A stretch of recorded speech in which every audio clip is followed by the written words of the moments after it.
Hey, how's it going? I'm Lynx, and today I'm going to show you how to get at least 9,000 points on the Knighthood boss battle against Einek on hell difficulty for week 5, so that you will be able to get all the rewards here. So you're just going to get 9,000 points at least. I did get 12.8k on my previous run. My first run I got 12.6k. You could easily get more than that if you have a built out team. But basically we're going to use the same exact team as we used on week 1, and that is because the missions are actually the exact same missions. What we need to do is we need to clear after using at most 25 skills, clear with all heroes having more than 40% HP, apply dissolve on the enemy 4 times, and clear without anyone dying. Now for the dissolve mission we are of course gonna use green Melascula, but you can of course also use Festival Gopher.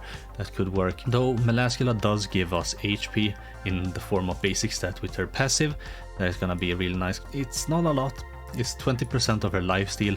If you have like built out lifesteal gear on her, that might be kind of nice, I guess. But she does have 57% lifesteal, and 20% of that is what we're gonna get. So about, what is it, 12.4% basic stats. She does have her Old Cage depletion card, and she also has a buff card. Now this buff card can come in handy for the first turn on the second phase, or like the last turn on the first phase, because it's gonna allow the boss to remove all our buffs and give himself up to 10 buffs. That is really nice. That is also why we do have Brunhild here with the Luda Margaret link, because Luda Margaret of course increases our attack by 5% for every hold on, it's a grace. 5% for every stance or buff applied on the enemy when using a skill. So if the boss has 10 buffs, he's probably gonna have more than that, like 11-12 buffs. That's gonna give us at least 50% attack to our Brunhild before we actually do ult with her. Now we are gonna ult with her. My ult is 5-6. If you have her 6-6, that's even better. But basically when we ult, we're of course gonna heal to full, and the more HP points you have at the end of the run, the higher your score will be. So we will try to finish off with her ult, but she also has a power strike as well as a detonate card that are really good and are able to like break the enemy's shield. Of course this Liz for her solidify card on the final turn of the first phase. We are gonna use this, and we can use it sometime in the middle of like the second phase, just sort of cleanse of some units. Anytime you cleanse, you will get 20 points. That's really nice. She also has a charge type ultimate, and anytime we use a ultimate, we are of course gonna get 60 points, as well as anytime we use a charge attack, we're gonna get 50 points. So actually ulting with her gives you quite a lot of points. But what we're actually using her for is of course her passive, which increases allies HP by 12% for every debuff applied on the hero. Now if we can get 5-6 debuffs, that's gonna be a lot of additional HP, which of course is gonna translate into a lot of additional points. Now one more thing about Melascula's Old Cage depletion card here is every time we remove an Old Cage, we are gonna get an additional 50 points. So the more of these cards we can get, the better. And of course we're gonna use Tarmiel here because it's gonna increase our basic stats by up to 30%. That's gonna be really nice. He also has this blue buff card, which at gold is actually gonna increase our attack, which of course is gonna translate into more points, because the more damage we deal over the boss's total health at the end of the battle, the higher score we'll also get. So that's gonna be really nice. If we can get that by the final phase or final turn, that's gonna be good. Now the gear I have on them is attack crit on Brunhild and HP defense on everyone else. The artifact card set I've auto set to HP just to get the maximum HP, as well as like eating HP food. So yeah, let's just get into it. Alright, so what I like to do is I like to keep a pen and paper next to me so I can keep track of exactly how many skill cards I've used, and because sometimes when you're not keeping track, you don't know if you've used like 22 or 23 cards, and if you chance on actually that you used 22 cards, and then you might go like one over and you won't complete that mission. If say you think you've used 23 cards but you actually used 22 cards, so you like opt out of actually using say a dissolve card or the Liz's charge card, then you're like losing out on additional 50 points, which after like the score calculation is gonna be like about 100 points. Like it's things like that you have to keep track of.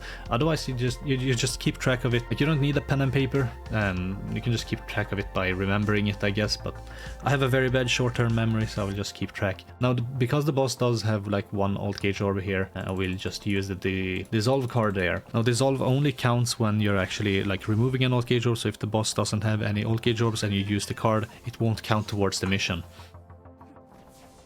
For example, dissolve also applies to like green Gopher's pumpkin bombs, but it only counts when the pumpkin bomb debuff actually removes like buffs from the enemies, which of course you can't do on this boss because I think he's immune to debuffs. So, but there are bosses where you actually can apply with like green Gopher and stuff like that. Yeah, though, I will use these cards. I'll merge like this and use that. Now we've used 7 cards total, 2 of which have been for the Dissolve mission. So 2 out of 4 for the Dissolve mission, 7 out of 25 for the maximum number of cards we can use. Alright, getting a gold one of those is kinda nice. Getting some more Brunhild cards, of course, is a lot better. I will use all of the Brunhild cards. Actually, I'll break it and I'll save one card. I'll save this card right here. So we do this, we break it, and then we remove the ult gauge. Now we are at 9 cards used, with 3 being the Dissolve card. It won't ult us. We did get some fairly decent ults. I'll use this charge card here. Actually, I'll go like this, then ult, then remove the debuffs, because if I attack with 2 cards that are not gonna kill, or that don't kill when we attack the boss when he has this buff on, we will be applied with Dissolve, which is a debuff. So when we actually remove the debuff with the Solidify card, that's gonna give us an additional buff. So that is what I'm gonna do. Also, like, removing as many debuffs as you can is of course gonna give you 20 points per debuff removed. So doing it like this is an additional 40 points. Which, like, you have to count every single point, right? Alright, we did get our final Dissolve card here. I do kinda need to get Brunhild's ultimate. I do think we can break with that card, then do that. I think that works. Yeah.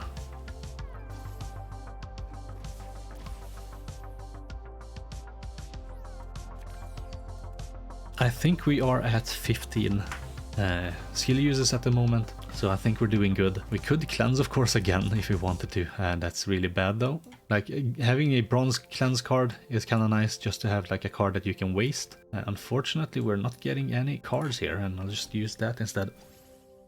I do need to have the Brunhild ult. I do need to have some more Brunhild cards, which unfortunately we're not getting here. Apply one more debuff to Liz. Okay. And now I can give myself the bonus attack here, which of course is going to increase like the total damage I deal. And I think this is going to be enough to actually kill the boss, not enough to get a lot of score. I don't think we're going to get 12,000 score. If we do happen to get 12k score, that's going to be kind of nice. 889,000, not the best when we didn't break the shield. And 12.67. Alright, I mean, that's close to what I got. And of course you saw I didn't do the best run. I'll try to run it again, but... Alright, so it's been about 11 or 12 hours since I recorded the first half of this video, and another team seems to have been sort of the better team that everyone's going for. And I tried it out and I got 14.1k score with it, and it is the Goddess team with the Festival Gopher support there. Now the Festival Gopher is of course gonna be the one who is gonna apply the Dissolve 4 times to the enemies. So this team actually requires quite a lot of RNG. You're gonna have to merge and move cards with Gopher. You're gonna have to get Luda Margaret's ult. Of course you're gonna have to get like proper buffs, either this one or the gold with Luda Margaret. And then you're gonna have to use enough cards, ult it at like the perfect time with Luda Margaret just to get that score. It's very much RNG dependent, and if you're just looking for like 9k score, I do recommend like using the first team. But if you want to try out this team, it sort of works as well. So, but this team mainly, like, even if you fail a mission with this team, you'll easily get over 9,000 score. Like, you'll get 10k easily, 10.5, almost 11k. But basically it's gonna utilize Luda Margaret as like the unit you want to ult with, because of course of her grace here. You're going to want the boss to have as many buffs as he can, and then you want to ult him. And of course the higher your ult, the better. And because it is a severed ultimate, it has a high chance of actually critting. And basically any damage you deal beyond like 0% of the boss's health is of course gonna convert into points. So that is what we're gonna use. We're also gonna use her for her buff card here, as well as her passive, which is gonna increase Goddess Ally's basic stats by 8% every time an ally uses a stance or a buff skill. So hopefully we can get it to 5 stacks. I'm not sure if I got it in the video. I used a couple of buffs, but it's not super important. I mean, it is kind of if you want to get top score, but whatever. We're also gonna use Goddess Liz here, and we are gonna try to like finish it while she still has the 50% get all stat increase. And in order to do that, I kind of like to use only 5 skills in the first 2 turns. You're gonna see me do that in the video, but that is because by the 3rd turn of the 2nd phase, I'm able to like use 4 cards every single turn from like turn 3 all the way up to, well, the final turn. In the video though, I don't take it quite that far. I actually finish off in the turn before. That's only because I wasn't confident I was gonna be able to break the shield on the final turn. So I just wanted to finish it off early, and I finished it off like 1 turn early while the shield was broken. I hit a crit on the boss, and yeah, I got the 14.1k score. Now, of course, Tarmiel, we are gonna use him for his passive. He's gonna increase all our allies' basic stats by 6% every time the hero restores HP from his own grace, which is kind of nice. I don't think, well, his grace does what it does. It can't debuff the boss though, unfortunately, and this Holy Relic also has no effect. And Gopher, of course, you're gonna need his Holy Relic just for like the attack related stat increase, and we're gonna try to get his alt twice. That is sort of the aim you want to aim for. You do have to like move cards, and you do have to get lucky to actually merge cards. Possibly not merge these cards, but most definitely merge these cards and save as many of these cards as you can to sort of complete the mission, and maybe even do a couple of extra attacks with these cards just to get like the extra 50 points. That's also a nice thing about Luda Margaret here is she does have a charge card, so every time you use a charge skill you're gonna get 50 points. That's really nice as well. Now, of course, Gopher is also gonna increase our attack related stats by 2% and max HP by 1% each time an ally uses a skill, and all of these like stats combined is sort of the reason why you can score high on this skill boss. So yeah, that's what we're gonna do. All the units have like HP defense gear on, so HP defense on all of them.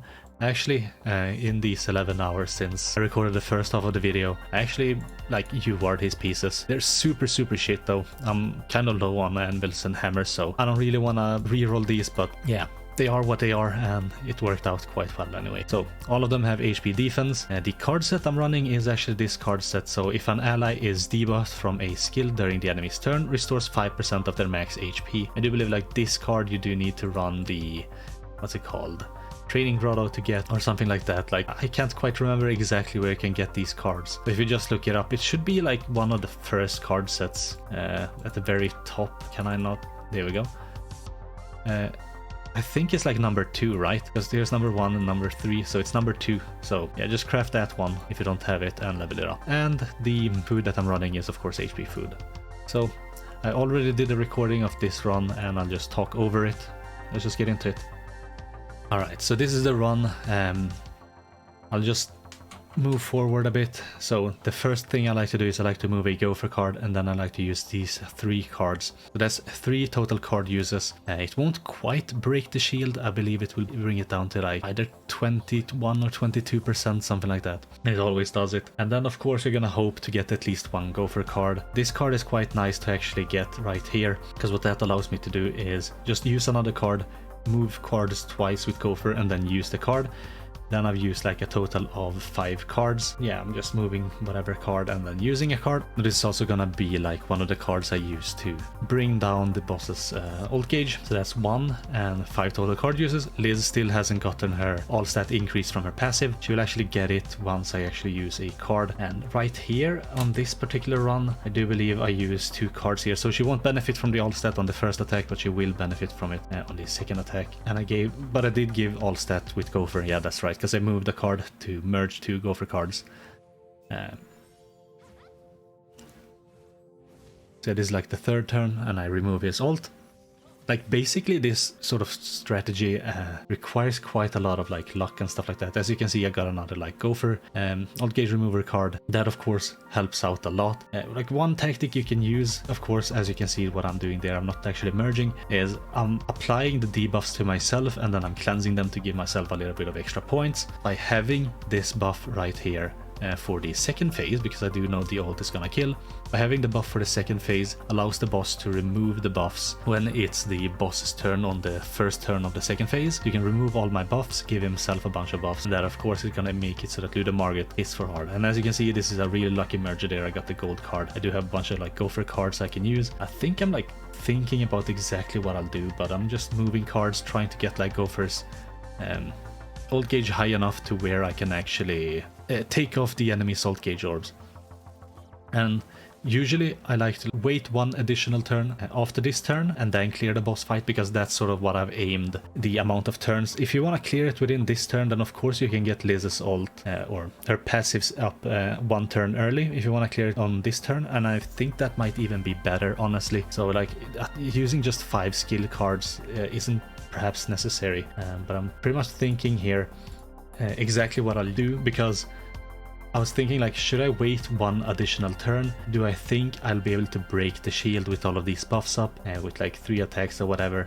But I thought, you know what, I'll lose too much health from these debuffs, because I won't be able to cleanse them, and if I do cleanse them, he does have like 2 debuff cards here, and one or both of them might be the AoE swipe, which of course will remove all my debuffs, or all my buffs I mean, and we don't want that. So I'm just buffing up with a little bit of extra attack. I think it's 15% attack on level 1. I'm removing an ult gauge orb, and that's gonna give me an additional 50 points, and then of course I'm gonna ult. Like another thing you could have done, say you had another like Luda Margaret card, could have easily cleansed with that card, save this one for the next turn, use 2 of these attacks, and then a charge attack to gain an additional like a total of 100 points, right? There's most definitely stuff like that you can consider. And of course, if say the boss just uses one of those debuff cards, perhaps you can like bank on it not being a AoE swipe, and that could make it like the perfect run or whatever. But here we're just taking off the final ult gauge orb, completing the mission, and then ulting.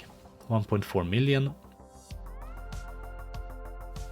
And that does give us a score of 14.1 thousand. So I guess if I did this a couple of more times, I could perhaps get a better run going, but I'm happy with this run. I'm happy with how it turned out, and yeah. So anyway, I think that's gonna be it for this video. Hope you found either or both of these teams useful. Hope this guide helped you get a lot of score. Thanks for watching, hope you have a wonderful day, and yeah, I guess I'll catch you in the next one.